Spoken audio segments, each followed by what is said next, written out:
आप देख लो, आपके पास कम से कम अराउंड, जब आप 25 साल की पीवाईक्यू करोगे ऐसे same ancient, medieval, modern, modern में भी सेम, मॉडर्न के जो हम पढ़ते हैं कि भाई गांधीयन फेज हो गया, रिवोल्यूशनरी फेज हो गया, नेशनलिस्ट फेज हो गया, उनमें देखो वो क्या पूछ रहा है, किसी लीडर स्पेसिफिक पूछ रहा है, या उसका कोई वर्क पूछ रहा है, उसका आउटकम पूछ रहा है, उसका सप्रेशन कैसे हुआ वो पूछ रहा है, और उसका फ्यूचर में क्या काम हुआ वो पूछ रहा है। तो वो चीज है ना, आप लिखो वहां पे कि पूरा क्वेश्चन मत लिखो, जैसे थीम लिख लो किस पेज में कि हाँ इस पर्टिकुलर थीम के बारे में, इस पर्टिकुलर लीडर के बारे में, उस पर्टिकुलर लाइफस्टाइल के बारे में उसने पूछा है। तो हो सकता है कि नेक्स्ट टाइम जो वो क्वेश्चन पूछे उसी सेम पेज में कोई दूसरा लीडर हो या दूसरा उसने कुछ काम किया उसके बारे में पूछ सकता है। तो ऐसे क्या होगा, हमारे पास पर्टिकुलरली थीम आ जाएंगी सारी, जितने यूपीएससी ने पूछ रखी है ना सारे टॉपिक्स की, सारे सिलेबस की करनी है, पॉलिटी करनी है, इकोनॉमी करनी है, मोटा मोटा जो स्टैटिक पार्ट है, ज्योग्राफी की करनी है, geography is totally diverse subject, geography का मैं आपको अलग से बता सकती हूँ क्योंकि उसमें थोड़ी सी मेहनत चाहिए, हिस्ट्री की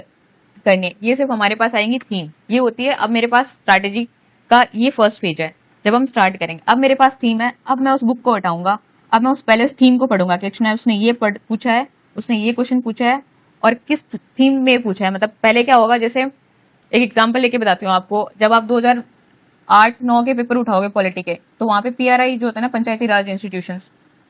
बहुत मोटे मोटे क्वेश्चन पूछा कि कौन सा कॉन्स्टिट्यूशन अमेंडमेंट है जो इससे डील करता है। नेक्स्ट ईयर पूछेगा कौन सा आर्टिकल है, उसके बाद पूछेगा उसके कॉन्स्टिट्यूशन फीचर्स क्या है, उसके बाद पूछेगा कि वुमेन का रिप्रेजेंटेशन कितना है। तो आप देख रहे हो द ईयर वाइज वो क्या कर रहा है, अंदर घुसते जा रहा है। तो आपको उस मेंटेलिटी से प्रिपेयर करना है हर टॉपिक को कि ये मोटा मोटा थीम तो पूछ लिया, वो क्यों पूछेगा, हो सकता है भाई कुछ टाइम पे रिपीट कर सकता है, वो डायमेंशन रिपीट कर सकता है, थीम्स रिपीट कर सकता है, चीजें वो रिपीट नहीं करेगा, चीजें वो अंदर जाके रिपीट करेगा।